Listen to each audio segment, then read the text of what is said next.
Hello everyone, class is in session. 'Tis I, Mr. the Jobber, as Sam has helpfully put for me on the desk there.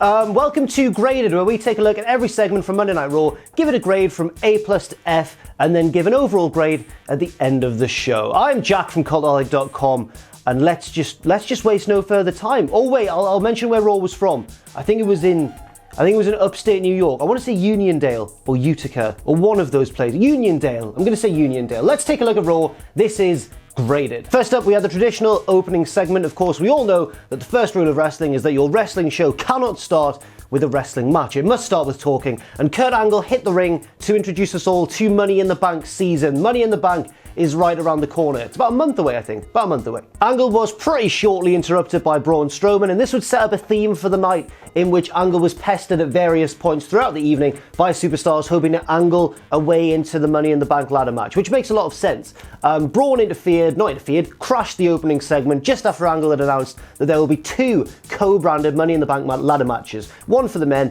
and one for the women. Makes sense to me.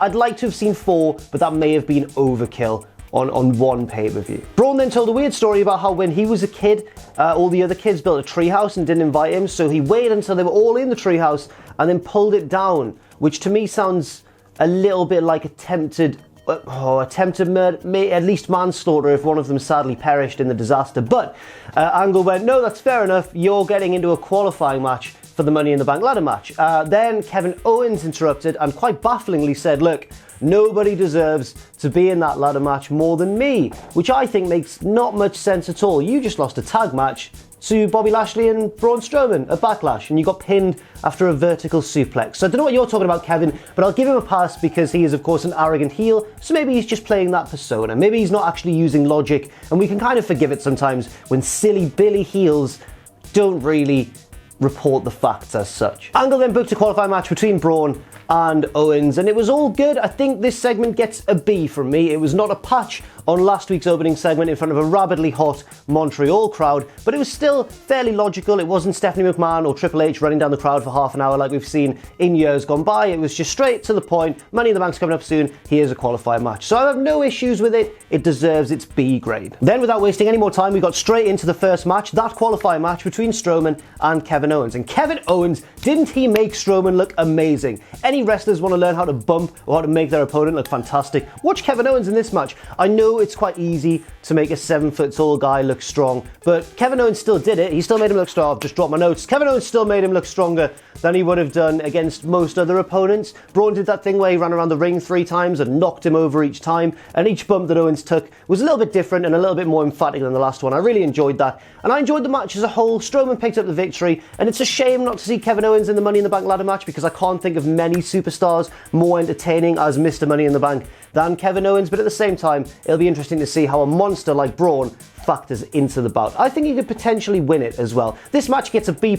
solid action, and well done Kevin for making Braun look even better than he already is. Next up, we had a few little snippets of backstage promos where superstars would give reasons why they should be in the Money in the Bank ladder match, and I understand that this was important to pepper throughout the show, but I'm not going to give an individual grade to each one, purely because they were kind of too short to really grade. But I do want to focus for a second on Roman Reigns' promo, because he said, in wonderfully scripted fashion, this was verging on the suffering succotash promo levels of cringe. He said, when I step into that ring and the bell goes ding ding, then I'm the big dog, or something like that. But he did say the ding ding part, which was...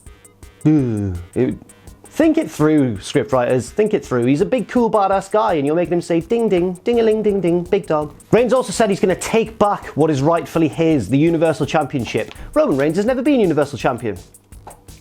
Cool. Next up, Baron Corbin and The Revival versus No Way Jose, Titus O'Neil, and Apollo Crews. Really thrown together tag teams here. I guess Titus Worldwide took part in No Way Jose's conga line during Backlash. Didn't we all love that segment? I certainly did. But I just found that this tag match was a little bit of filler. It was all kind of thrown together. Not much special happened, I guess, in the match itself. But at the same time, the finish was a little bit exciting, and I agree with the choice of winner. Basically, No Way Jose threw Dawson in the air, hit him with his fastball, I think, or fastball punch, or fastball pitch, his finisher, which, let's face it, is just Big Show's knockout punch. And then Baron Corbin spun No Way Jose around, hit him at the end of days, and the heels picked up the victory. I agree with the heels winning. Corbin needs a little bit of momentum. The Revival need They deserve all the momentum in the world and they've got none of it. So I'm glad that the heels won. But the match wasn't anything special. I'm going to give it a C-. C for the action, minus because it was just kind of thrown together. Didn't really serve too much of a purpose. Next up, the first women's Money in the Bank match qualifier between Ruby Riott, accompanied as always by the Riott Squad, Ember Moon and Sasha Biddly Banks. Now, why did I do? Now, this match was full of frantic energy. It seemed like everything was going on at once, which is really good. The moves weren't as crisp as we've maybe seen from all three of these women actually, but at the same time there was a lot of action to make up for it. It seemed like bodies were flying in from all over the place. Really good stuff.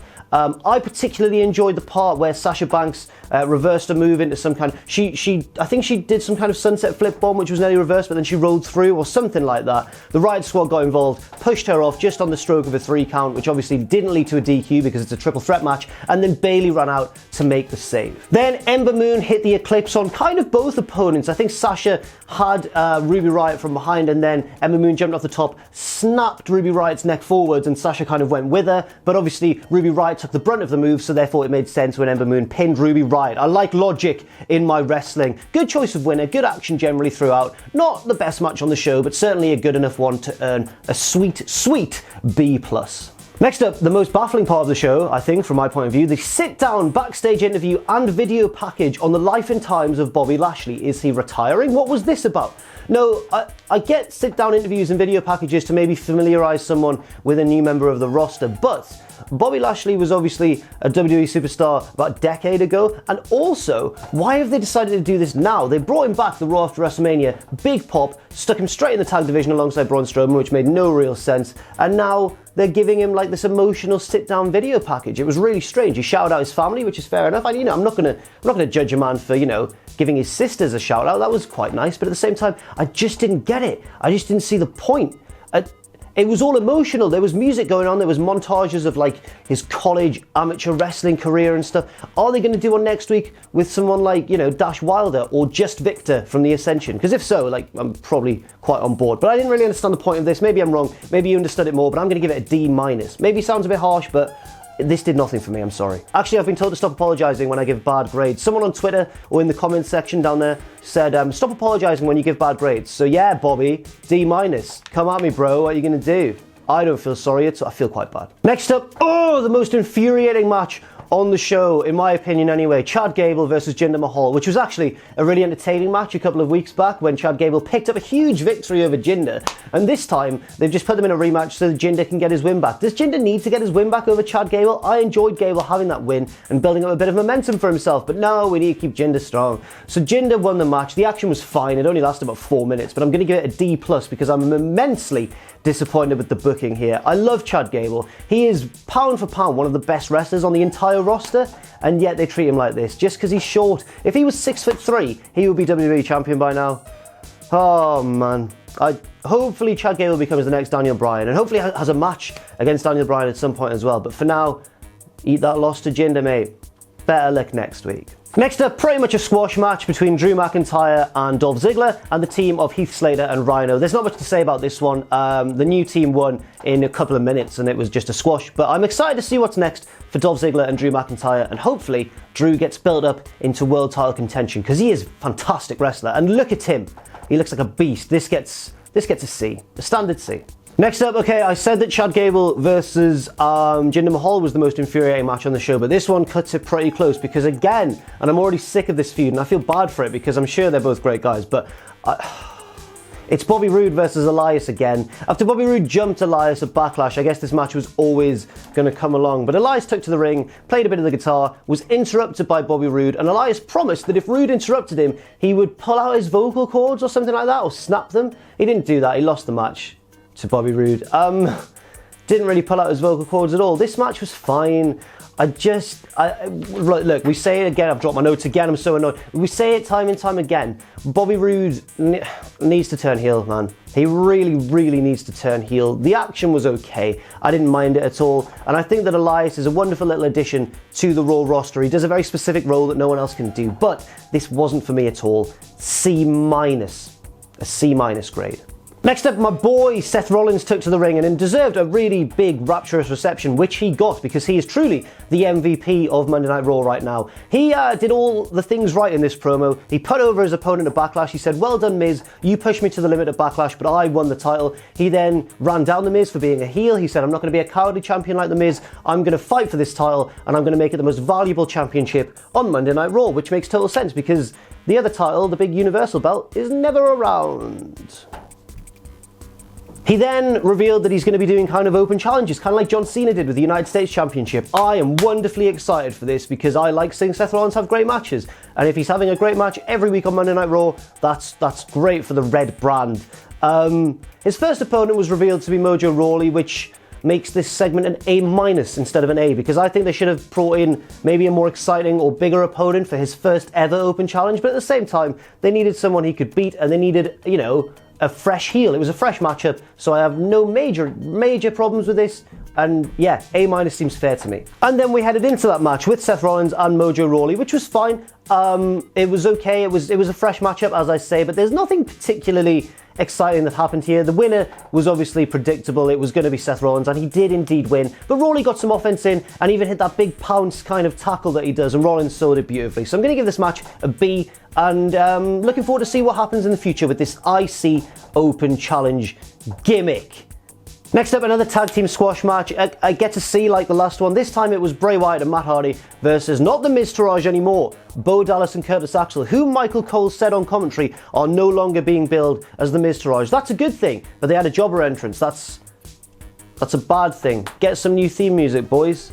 Bray Wyatt and Matt Hardy won, obviously, because they're the Raw Tag Team Champions and they need to keep themselves looking strong, and I totally get it, but it was another quick squash match. But Raw is 3 hours long, so I guess we can afford one or two little squashes here and there. Pepper them in like a chef, like Gordon Ramsay. And then finally the Raw main event, which was a triple threat Money in the Bank qualifier between Finn Balor, Sami Zayn and Roman Reigns. The big dog.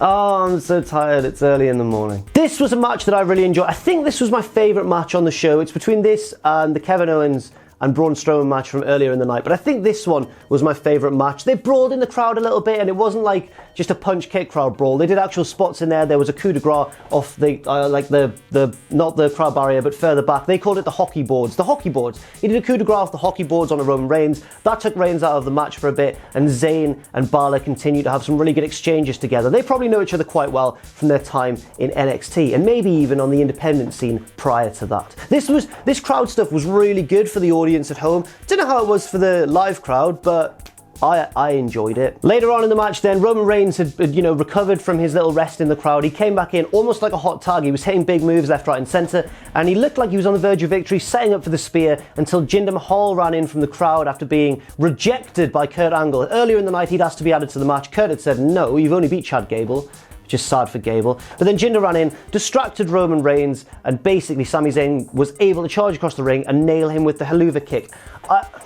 I liked it. It was a little cool interference spot, but at the same time, I really resent the fact that they have to make an excuse for Roman Reigns not even to win a triple threat match. Like in a triple threat match, you don't look weak if you're the guy who's not pinned. Just because you don't win doesn't mean that you look weak. But they still had to be like, "Oh, Roman's in the triple threat and he's not going to win. Throw Jinder in there. Let's manufacture a 1 week storyline so that Jinder can get involved." And that's why the big dog didn't win. He's still the strongest of them all. Ultimately though, it was Finn Balor who won, picking up the pinfall on Sami Zayn. A wise choice of winner, I think. He'll be very exciting indeed in a Money in the Bank ladder match situation. But yeah, that whole Roman Jinder thing sort of soured it a little bit for me. The execution was spot on. I just didn't really like the booking. This is going to get an A-. It would have got an A, but the messy sort of Jinder stuff drags it down a little bit, just purely because they feel the need to protect Roman in a triple threat.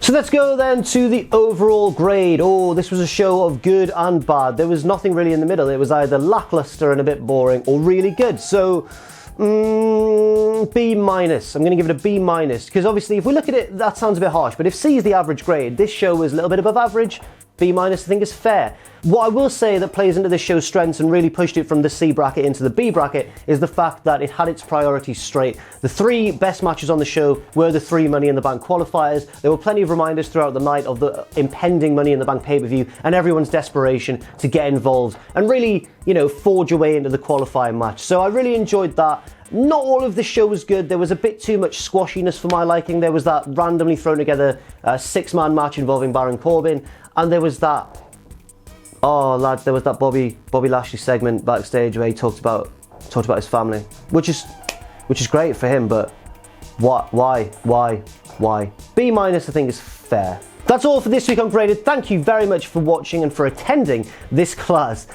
Tomorrow we'll be looking at SmackDown. I believe Adam Pacitti is away, so it'll be me filling in for him, like a substitute teacher. And like a cool substitute teacher, I'm going to plug my Twitter handle right now. You can follow me at Jack the Jobber. You can follow all of us at Cultaholic. Check out our Patreon as well, patreon.com/Cultaholic. And never forget, of course, to do your homework, but also to join us.